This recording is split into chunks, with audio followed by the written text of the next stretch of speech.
اللہ کے محبوب علیہ السلام ایک دن مدینے سے گزر رہے تھے تو ایک شخص جس کا نام تھا سوا، تو وہ گھوڑا لیے جا رہا تھا، حضور کو پسند آ گیا، اس سے کہا کہ یہ بیچتے ہو؟ اس نے کہا بیچتا ہوں۔ کتنے کا؟ اتنے کا۔ کہا کہ رکو میں اس کی قیمت لے کے آیا اور تمہیں دیتا ہوں۔ کسی نے اس کو رکے ہوئے دیکھا تو پوچھا یہاں کیوں کھڑے ہو؟ اس نے کہا مسلمانوں کے نبی سے اس گھوڑے کا سودا ہو گیا ہے تو وہ قیمت لینے گئے۔ اس نے کہا مجھے زیادہ پیسوں سے دے دو، تو اس نے کہا میں تو یاد سودا کر چکا ہوں۔ اس نے کہا کہ کوئی گواہ تھا؟ کہا نہیں۔ کہا مکر جانا۔ اس کو پیسوں کی لالچ آ گئی، اس نے کہا ٹھیک ہے حضور، اتنے میں قیمت لے کے پہنچ گئے۔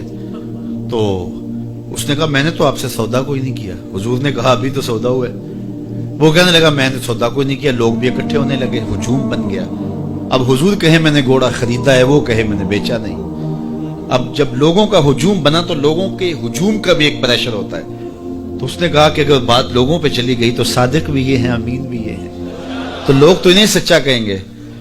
اس نے کہا اچھا مجھے یہ بتائیں کہ جب دو آدمیوں کے مابین یوں نزاع بن جائے تو اس میں تسویہ کی صورت کیا ہوتی ہے آپ کی شریعت میں؟ تو حضور نے فرمایا میری شریعت تو کہتی ہے کہ جو مدعی ہے وہ گواہ لائے، والیمین علی من انکر، جو انکار کرتا ہے وہ قسم دے دے۔ اس نے کہا پھر ٹھیک ہے، آپ کا دعویٰ ہے کہ آپ نے گھوڑا خریدا ہے تو پھر آپ گواہ دیں، اور اگر آپ کے پاس گواہ نہیں ہے تو پھر میں قسم دے دیتا ہوں۔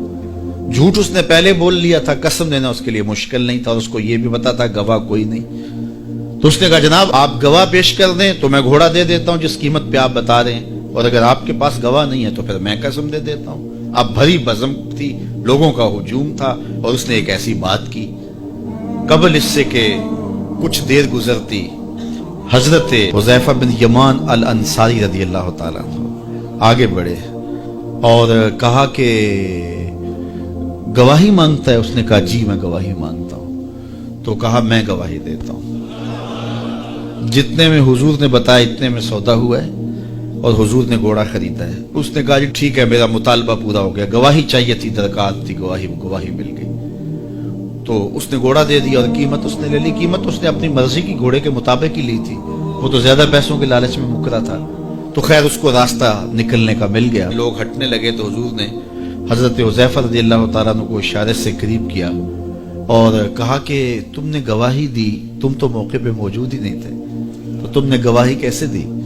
تو حضرت حذیفہ رضی اللہ تعالیٰ عنہ نے کہا حضور گھوڑا کیا ہے، آپ کے کہنے پہ تو ہم نے رب کی گواہی دے دی، ہم نے رب کو دیکھا تھا، آپ نے کہا نہ ہے تو ہم نے مان لیا، تو یہ گھوڑا کیا ہوتا ہے؟ تو حضور نے حضرت حذیفہ کا ہاتھ پکڑ کے فضا میں بلند کیا اور لوگوں کو کہا جانے والوں رک جاؤ۔ لوگ ٹھہر گئے۔ کہا کسی عدالت کچہری میں گواہ کی ضرورت ہو تو میری شریعت دو گواہ مانگتی ہے، لیکن جہاں میرا خزیمہ ہوگا، ہاں حذیفہ نہیں، خزیمہ بن ثابت انصاری رضی اللہ عنہ، جہاں میرا خزیمہ ہوگا وہاں ایک کی گواہی دو کے قائم مقام ہوگا۔ فیض پہنچا اے رضا احمد پاک کا، ورنہ ہم کیا جانتے خدا کون